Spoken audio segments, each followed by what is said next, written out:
IDS 302. Let's get her started. Welcome to Module 4 and Step 3, Module 4. It is Sunday, April 3rd, and about 1 o'clock almost. And let's get rolling here. My notes coming up. Now, I made a video, another video that I'm going to post both links on the announcement. The other video is a screenshot video, and I'm going to try to demonstrate to you how to find peer-reviewed sources on the ASU library site. Okay, so I think it's only about 8 minutes. Check it out. I do have some Easter eggs in that one. So what I'll do again for you is I'll give you the 10 for this one, and I'll give you 5 for that one. How's that sound, huh? So generous. Oops, did I say that out loud? Okay. All right. Module 4. Let's talk about plus minus grades. I just saw that this class is set up at plus minus grades. I've never been a fan. I don't know how that one snuck past the goalie, but it did.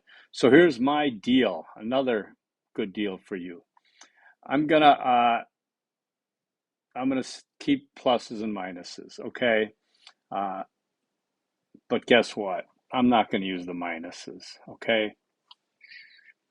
I will give out the pluses, I'll give out the letter grade, but the minuses will move up to the letter grade. I hope that's fair to you. So the Hal Brown video film, the Incomplete Stories of an Irregular Guy. I am so happy that most of you seem to enjoy it. I do feel, that's an ego thing for me too, the week after the Oscars. Don't slap me. But yeah, Hal was like my big brother. He still is. He lives out in Hawaii now, though he moved back. He lived around the corner from me here in Ahwatukee in South Phoenix. And I met him when we were both selling our art. I was selling my photos and canvases, and he was selling his jewelry. And he had the coolest music boombox going, and there was somebody between our two tents, but that guy was so irritated about Hal's music. I loved it, and Hal ended up letting me have like 150 CDs to come home and burn into my computer so I could put them on my iPod. This was back like 2007 or 8, so a little different. And we struck up a friendship, and I used to go over to his house a lot on like Friday nights or Saturday. I'd sit outside by the pool in the backyard there. You didn't see a lot of it, but it was really nice. And, we drink some shots, Jack Daniels. I'd smoke a cigar. He'd smoke a doobie or something. And we would talk. And he had the greatest stories, obviously. And he always said, yeah, I said, someday I got to write a book about you or do a video or something like that. And the opportunity came up in grad school to do a capstone project. And I called him up and said, Hal, you're on deck. And he came over, and the shots where you see him kind of in the denim shirt talking in the beginning and interspersed, that was just coming over, and we were just going to shoot the breeze and get an idea of it. But it was good stuff that I used. We went to the Guitar Center, and he did his own music. You can hear the phone ringing in the background on one of them that I reused. But it was experience for me. I've never created a video like that. You probably could see I had my Nikon DSLR with a shotgun mic set up in front of him. I had older iPhone, maybe it was a 4 back then, with fisheye lens beneath him and another mic. And then I was walking around with a selfie stick, but I used it as a kind of a camera boom and shot that too with my other phone. And then I had to get to know Premiere Pro and put this together. And then I do sound and put that together. And then I had to go out and get images and things that were not copyrighted for some of the general things and use those so I wouldn't be violating copyrights. And then in terms of the singers and the stories that he told me. One of my students last year, I think, she was the first and only one to ever say this, and I actually appreciate it. She said, well, Because the thing is, it could all be bullshit. And I appreciated that. It was very to the core because, yes, who knows? The only thing we have there is that picture of Hal with Willie Nelson at the Pedernales recording studios that he ended up going back to. Um, but no, I believe him. And this is the important thing I want to talk about. Many of you, all of you really identified disciplines and things like that. One of you got really close. I think it was you. Was it Chrissy? Was it you? Yeah. And here's the deal. You thought of it, you looked at it, but here's the trick. It's right. I gave you all the points. Just think of this.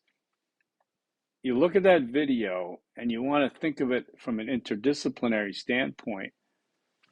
Me, the creator, the interdisciplinarian, I had to use videography. I had to use, let's just say, history, but I also used oral history. So you're thinking of the things that I had to use to put this together as an interdisciplinarian, to integrate disciplines of oral history and history with filmmaking, videography. Not so much as what Hal was doing, which he did have all those things you said and more. But the trick to me was to pull out the lens for you to see what was the interdisciplinarian in me doing as I created that. Because oral history is very important here. It's a very important aspect of our world today, because as we know, history is written by the conquerors, right? And so there's plenty of voices that were silenced over, millennia, or whenever, recorded history began. And now we have people who have an oral history to record, your grandparents, people, old veterans, things, Native Americans, minorities, people who never got to write the history are allowed to do this oral history now. And it's very important to record that. It's merely, and most importantly, it's what they experienced and how they felt it. What do they see through their eyes? I get together with my old buddies, and we're all in our early to mid 60s. We all grew up together, literally from elementary school on, and we shared so many experiences together. And we'll get together at a card game, we'll get together this summer again, and we'll all tell stories, and there could be the same event and 6 different stories, 4 different stories, because we all remember it a little bit differently.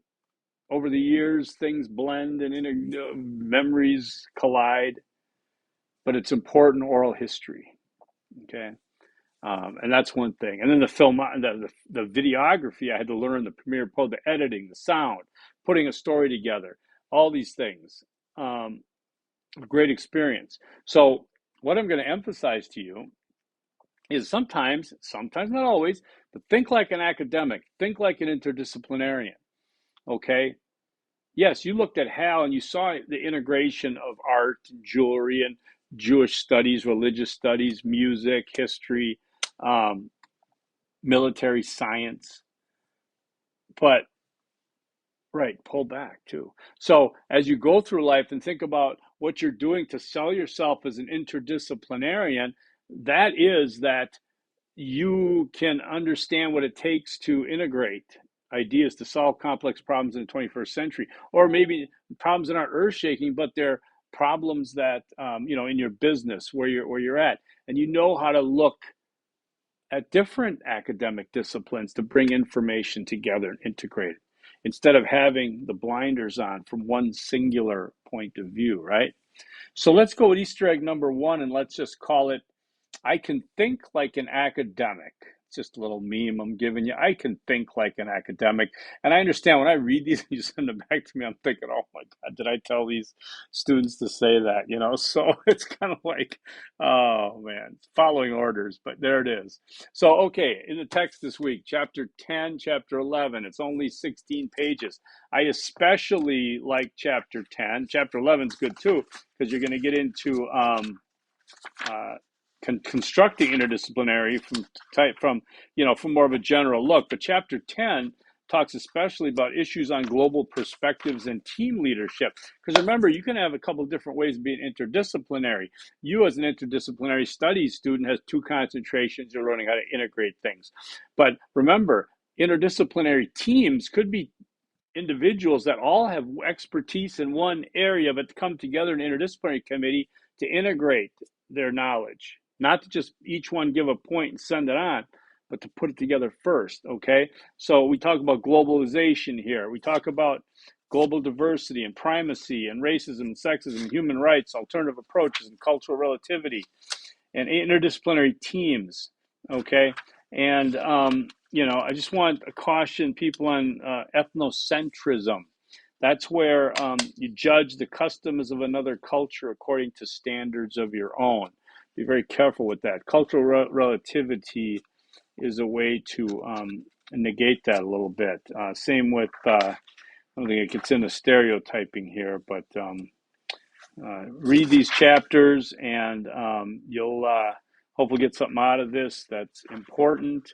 I teach a lot of this in organizational leadership, and I do think that it's extremely appropriate in interdisciplinary studies because most of you are going to be leaders in whatever you choose to do.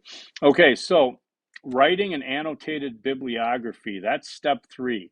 And so what we'd like you to do is take a look at this 4-minute video. Remember, there's this video, there's the other video screenshot I'm doing about getting your sources, and then there's a video in the learning materials that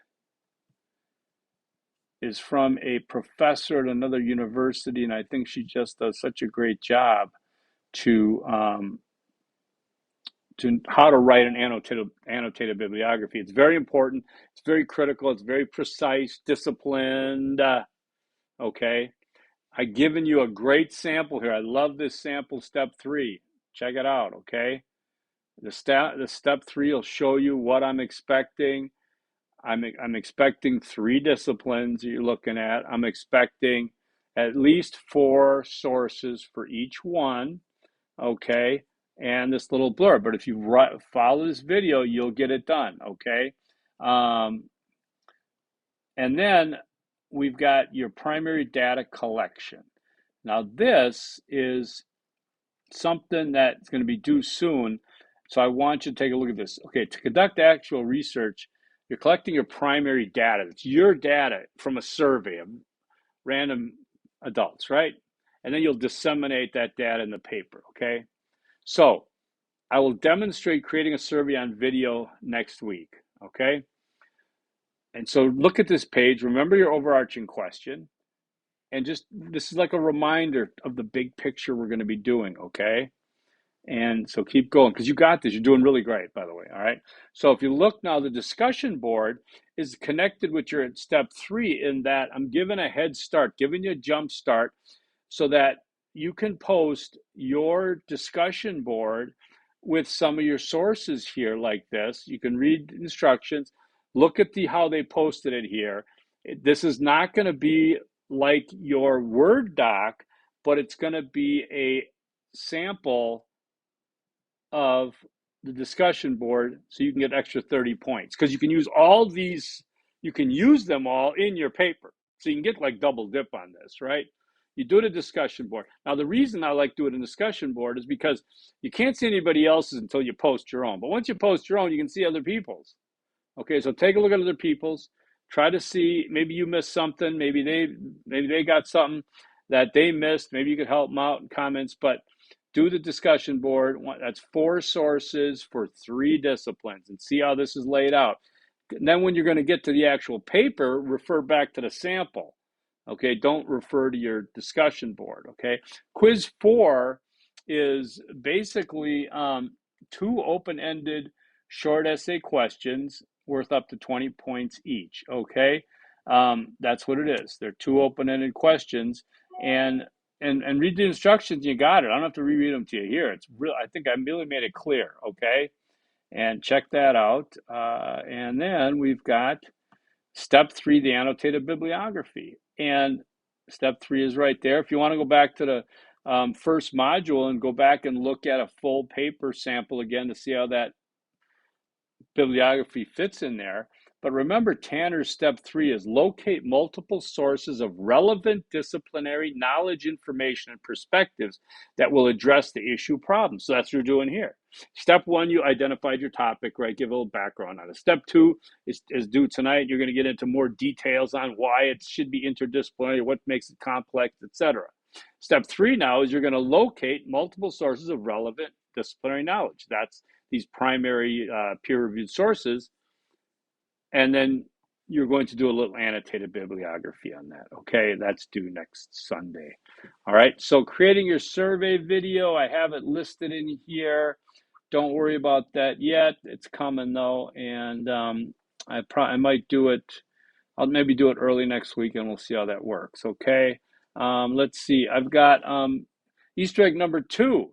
I am a consumer of knowledge. I'd like you to think of yourself that way. I am a consumer of knowledge, and a course like this intends to at least ramp it up. Remember, step up your game. Well, you're going to become a better consumer of knowledge. I want you to think about what goes into research, even at this crawling level, and how you can extrapolate that to think about research at higher levels that you're reading about every day, or that someone's talking about it, that your parents bring up, your friend talks about. It's real research and what it means. Be a better consumer.